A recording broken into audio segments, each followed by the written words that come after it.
Hi friends, எல்லாருக்கும் வணக்கம். எல்லோரும் எப்படி இருக்கீங்க? நல்லா இருக்கீங்களா? Welcome to Sakthi Saravana YouTube channel. இன்றைக்கி வெள்ளிக்கிழமைங்க. அதாவது வளர்பிறை சஷ்டி கிருத்திகை ரெண்டும் சேர்த்து இணைந்து வருது. இன்றைக்கி ஒரு அற்புதமான நாள் அப்படின்னே சொல்லலாங்க. காலையில், அதாவது வெள்ளிக்கிழமை காலையில் சுக்கிர பகவானுக்குரிய சுக்கிர தீபமும் மகாலட்சுமி பூஜையும் பண்ணிக்கிட்டேங்க. இப்போ சாயந்தரம் இந்த வீடியோ எடுத்துகிட்ருக்குறேன். சாயந்தரம் கிருத்திகை வழிபாடு, முருகப்பெருமானுக்குரிய கிருத்திகை சஷ்டி ரெண்டும் சேர்ந்து வர்றதுனால 6 மணிக்கு மேலே நாம் இந்த பூஜையை செஞ்சோம்னா நமக்கு நல்ல பலன் கிடைக்கும் அப்படின்னு சொல்லப்படுதுங்க. எந்த பிரச்சனையாக இருந்தாலும் அதை முருகன்கிட்ட சொல்லி முறையிட்டால் நிச்சயமாக முருகன் அதை தீர்த்து வைப்பார். அதில் குழந்தை, திருமணம், வேலை போன்றவற்றிற்கு முருகனை வழிபட்டால் சீக்கிரத்தில் பலன் கிடைக்கும் அப்படின்றது நம்மள பல பேரும் அனுபவ ரீதியாக கண்டுள்ள ஒரு உண்மை. அப்படிப்பட்ட முருகப்பெருமானுக்குரிய சஷ்டியும் கிருத்திகையும் இணைந்து வரும் மிக அற்புதமான நாளில் நாம் ஒரு எளிய பரிகாரம், அதே சமயத்தில் சக்தி வாய்ந்த பரிகாரத்தை செஞ்சோம் அப்படின்னா நம்மளுடைய வேண்டுதல் அது எதுவாக இருந்தாலும் அல்லது வழிபாடு நிச்சயமாக நமக்கு கை கொடுக்குங்க.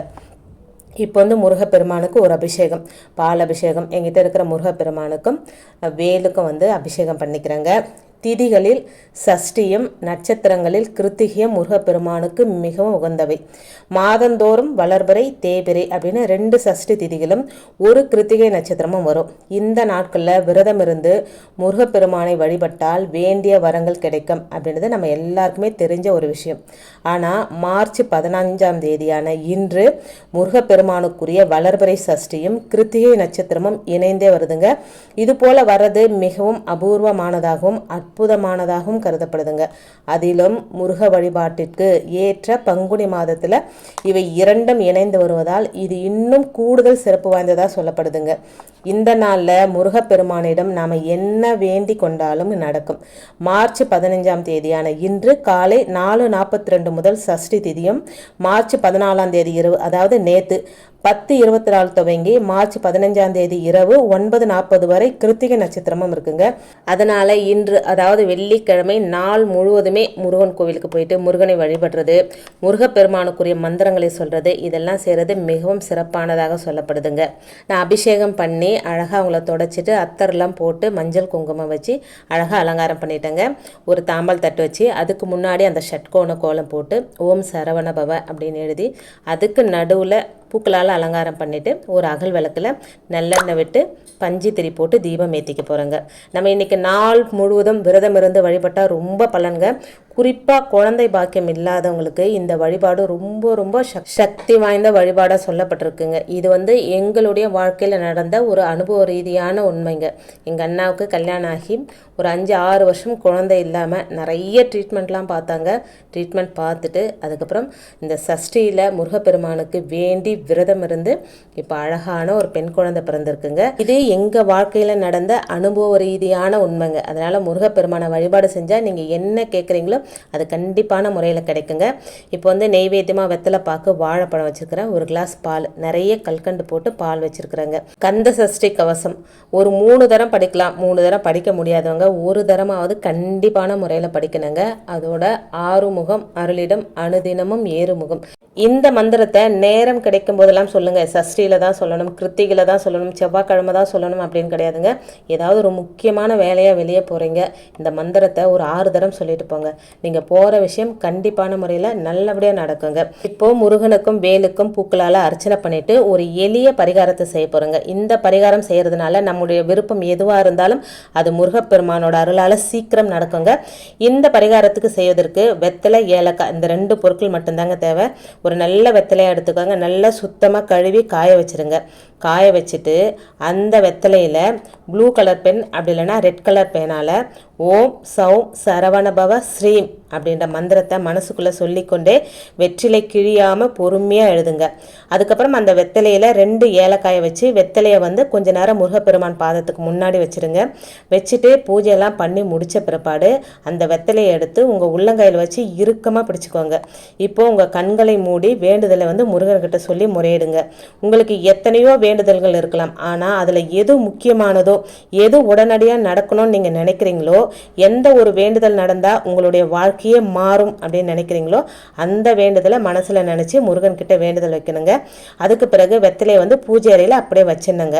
வச்சுட்டு அதாவது மார்ச் 16ஆம் தேதி அன்னைக்கு காலையில் எடுத்து இது ஓடுற தண்ணியில் விடலாம். இப்போ நம்ம ஓடுற தண்ணி கிடைக்காதவங்க என்ன செய்யலாம் அப்படின்னா, நம்ம வந்து செடி கொடிகளுக்கு கீழே போட்டுடலாங்க.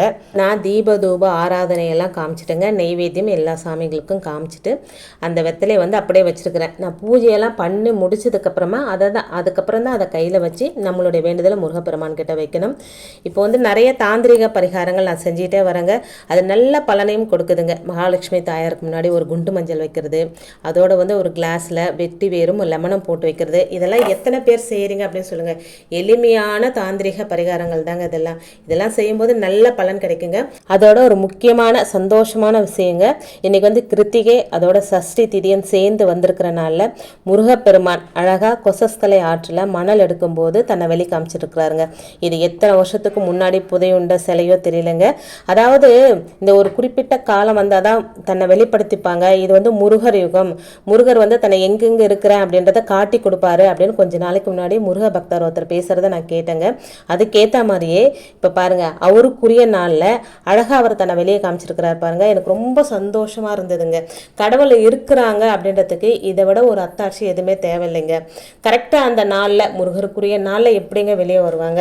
இவ்வளோ நாள் இல்லாமல் அப்படி வரும்போது உண்மையிலே அதை சொல்லும்போது எனக்கு அப்படியே கூஸ் பம்ப் வருதுங்க. உங்களுக்கு எப்படி ஃபீல் ஆச்சு அப்படின்னு சொல்லுங்கள். எனக்கு ரொம்ப சந்தோஷமாக இருந்ததுங்க. இந்த நியூஸை எத்தனை பேர் பார்த்தீங்க, உங்களுக்கு எப்படி ஃபீல் ஆச்சு அப்படின்னு என்னோட ஷேர் பண்ணிக்கோங்க. எனக்கு ரொம்ப ரொம்ப சந்தோஷமாக இருந்ததுங்க. அந்த சிலையை பார்க்கும்போது அவ்வளோ ஒரு அழகாக தத்ரூபமாக எந்த காலத்தில் எத்தனை பேர் வழிபட்ட முருகரோ அவர் எப்படி மண்ணுக்குள்ளே போனாரோ அது பாருங்கள், கரெக்டாக தன்னை நிலைநிறுத்திக்கிறார். இது வந்து இன்னும் எத்தனை சிலைகள் அந்த மாதிரி புதையுண்டு இருக்கும் தெரியலைங்க. ஒவ்வொன்றா தன்னை வெளி காமிச்சிப்பாரு அப்படின்னு அந்த முருக பக்தர் சொன்னாருங்க. அதுக்கேற்ற மாதிரியே நடந்துக்கிட்டு இருக்கு. இது வந்து முருகர் யுகம். இன்னும் நிறைய சிலைகள், முருகப்பெருமானுடைய சிலைகள் வந்து வெளியே வரும். எப்போ புதையுண்ட சிலைகள் எல்லாம் வந்து தான் இங்கே தான் இருக்கேன் அப்படின்றத அவரே காட்டி கொடுப்பாரு அப்படின்னு அவர் சொல்லியிருக்கிறாருங்க. பார்க்கலாங்க இன்னும் எத்தனை சிலைகள் நமக்கு கிடைக்க போகுது அப்படின்னு மனசுக்கு ரொம்ப நிறைவாக இருக்குங்க. இந்த நியூஸ் கேட்டோன்னே எனக்கு ரொம்ப சந்தோஷமாக இருந்தது. அது எப்படி நான் வெளிப்படுத்துறதுன்னு தெரியலங்க எனக்கு. அதோட இன்னைக்கு என்னுடைய எளிமையான இந்த சஷ்டியும் கிருத்திகை வழிபாடு எப்படி இருந்தது அப்படின்றத என்னோட ஷேர் பண்ணிக்கோங்க. ரொம்ப சந்தோஷமாக இருந்ததுங்க. இந்த வெத்தலையை நம்ம செஞ்சு வச்சுருக்கிறோம் பார்த்தீங்களா, இப்போ பூஜையெல்லாம் பண்ணி முடிச்சுட்டு தாங்க இப்போ நல்லா அதுக்கு வந்து பவர் ஏறிக்கும். அதை இன்னும் பவர் ஏற்றணும்னா நம்ம உள்ளங்கையில் 4ஆக மடித்து வச்சு ஒரே ஒரு வேண்டுதலை வந்து மனசார நினச்சி முருகப்பெருமான் கிட்ட எனக்கு நடத்தி கொடுங்க அப்படின்னு வேண்டுதல் வச்சு அதுக்கப்புறம் அப்படியே முருகர் பாதத்திலே அதை வச்சுருங்க. வச்சுட்டு மறுநாள் காலையில் ஓடுற தண்ணி, வாய்ப்பு இருந்தால் ஓடுற தண்ணியில் விடுங்க, அப்படி இல்லைன்னா செடி கொடிகளுக்கு கீழே அதை போட்டுருங்க. அவ்வளோதாங்க அந்த பரிகாரம். அதோட என்னுடைய கையில் சுக்கரமேட்டில் வந்து ஒரு ரேக்கி குறியீடும் 222 அப்படின்னு எழுதி வச்சுருக்குறேங்க. இது எதுக்கு அப்படின்னா, நேற்று வந்து நான் 1 to 2 சுக்கர ஓரையில் நான் செஞ்சேங்க. அது வந்து விளையாட்டாக செஞ்சால் கூட இந்த சுக்கர பகவானுக்குரிய அந்த ரேக்கி குறியீடும் 222 என்னும் பணவசியத்தை ஏற்படுத்தும், பண வரவே அதிகப்படுத்தும் அப்படின்னு சொல்லப்பட்டிருக்குங்க. இதை நம்ம சும்மா இதுக்கு மந்திரம் சொல்லணும் இல்லை வந்து விரதம் இருக்கணும் அந்த மாதிரிலாம் எதுவும் இல்லைங்க. சும்மா எழுதி வச்சுட்டு அதை பார்த்துட்டே இருந்தாலே போதுங்க. சும்மா ஒரு அரை மணிலேருந்து 1 மணி நேரம் வரையும் நம்ம கையில் இருந்தாலே போதுங்க. நம்ம வேலை செஞ்சுக்கிட்டே எதேச்சியாக பார்க்கும்போது அந்த நம்பரை பார்த்துட்டே இருந்தால் சுக்கிர பகவான் ஆக்டிவேட் ஆகி நமக்கு வந்து பணவசியத்தை ஏற்படுத்தி தரும் அப்படின்னு சொல்லப்படுதுங்க. ஃபஸ்ட் டைம் செய்ய போகிறீங்க அப்படின்னா வெள்ளிக்கிழமையில் சுக்கர ஓரையில் காலையில் 6 to 7 இல்லைனா மதியம் 1 to 2 நைட் 8 to 9 ஆரம்பிக்கிறதுக்கு மட்டும் சுக்கர ஓரையில் ஆரம்பிங்க. அதுக்கப்புறம் தொடர்ந்து நீங்கள் டெய்லியுமே கூட இதை செய்யலாங்க. ஆரம்பிக்கிறது மட்டும்தான் கணக்கு. தொடர்ந்து நீங்கள் செஞ்சுக்கிட்டே வர உங்களுக்கே நல்ல பலன்கள் கிடைக்குங்க. ட்ரை பண்ணி பாருங்கள். இன்றைக்கி வீடியோவில் நான் சொன்ன விஷயங்கள் உங்களுக்கு பிடிச்சிருந்தது அப்படின்னா ப்ளீஸ் சேனலுக்கு சப்ஸ்கிரைப் பண்ணி சப்போர்ட் பண்ணுங்கள். இந்த வீடியோவை உங்கள் ஃப்ரெண்ட்ஸ் அண்ட் ஃபேமிலிக்கும் ஷேர் பண்ணி விடுங்க. இன்னொரு எளிமையான ஆன்மீக தகவலோடு உங்களை சந்திக்கிறேன். அது வரைக்கும் நன்றி, வணக்கமும். Take care and bye friends.